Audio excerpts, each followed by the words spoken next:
Hey there, welcome to Viewpoint Christian Academy on this Christmas week Monday Moments episode. So we're kind of on vacation in Christmas break around here, so we are actually going to this week give a rerun of a previous Monday Moments episode, something that maybe you haven't considered for a little while, maybe that will help you as you are now just about halfway through your first year, or you're halfway through this year of the program. So we are going to rerun episode 1 today, which deals with scheduling.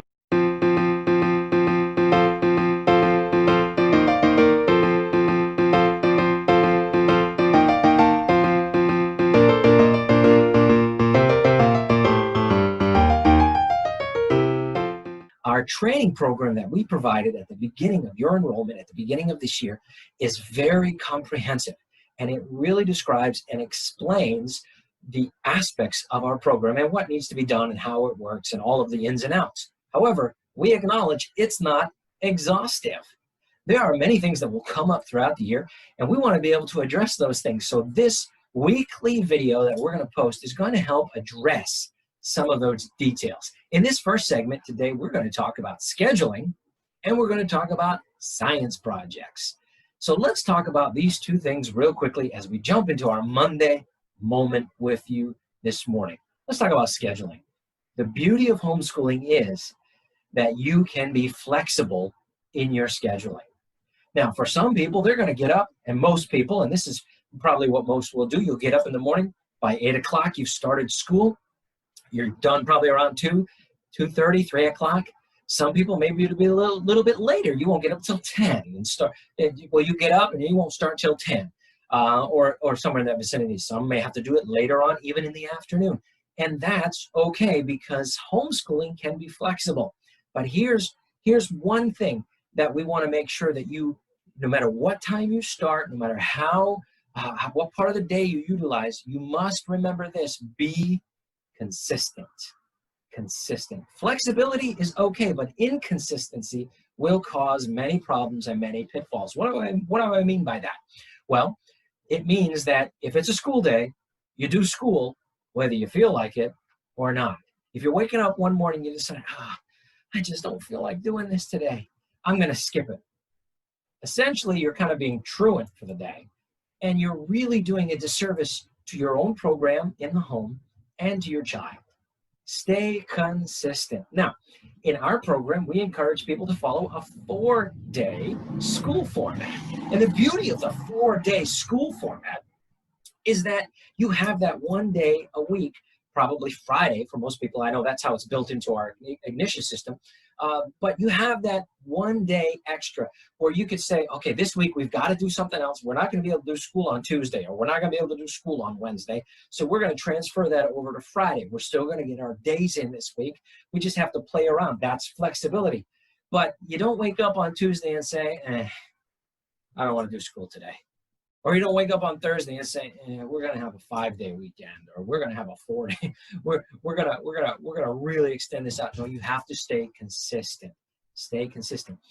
Keep at it. Remember, we talked about in training long-range goals and short-range goals. The star chart helps with the long-range goals, helps the child to see what they need to do for the year, helps them keep track of that, and the goal card helps with the short-range goals for the day.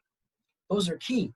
But in order to get those short-range goals, you must be consistent.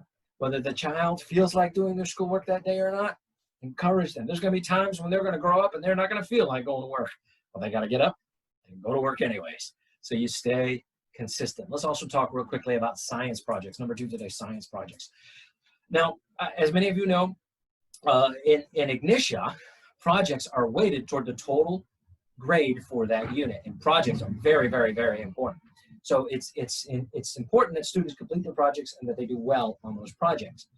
But even if they're doing PACEs, there will be times when you will come across science projects. Now, science projects are different than many of the other projects. You know, a language arts project or an English project might be to write a paper or to write an essay, or a Bible project might be to do an overview or to write an essay or to research this or that. Social studies, same thing. History and geography. Those you can do. They just need to do them, right? Those are possible to be done. They can do the research online, get books, etc. But science projects sometimes are a little bit trickier in this regards. And I want to be upfront with you about this. I want to make sure you understand this, that there will be times when you'll come across a science project that you might not have to do, even though it's assigned. So, well, why would it be assigned? Here's the deal. Some science projects are videos. Watch the videos, answer the questions, make observations, and do those. Hey, all of those can be done, no problem.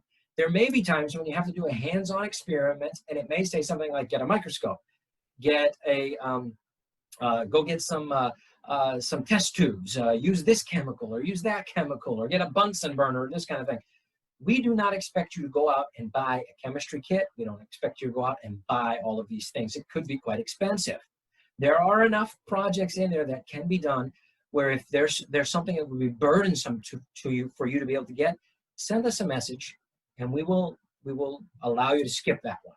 We're not going to allow you to skip everyone, especially if it's a video. Those are easy enough to do. They can just be done. There may be some that are quite simple. In fact, we may be able to say, well, you don't need a test tube to do this. You can actually do that in a clear plastic cup, or you could do it in a Tupperware container or something like that. So we might also have ideas to help you in that regards, or we may say, yeah, that's a really expensive chemical. We're not going to require you to go out and get that. So we may just bypass that particular assignment. So don't be afraid to reach out to us and ask us those questions. Hey, this Monday moment, I hope has been helpful to you. I hope that the ones that are coming will also be helpful. If this has been good, if you've learned something that's been helpful, give us a thumbs up, will you? And if you haven't already done so, hit that subscribe button. Do it now. Don't miss a single episode of Monday Moments. And I hope this will help you and many more to come. And again, if we can do anything to help you, don't hesitate to reach out to us. God bless. Have a fantastic day. So there you have it. There is this week's Monday Moment. Next week we will have another Monday Moment. And it'll be another rerun, but it'll be something that hopefully will be a blessing for you as the new year comes. Have a great week. Merry Christmas. God bless.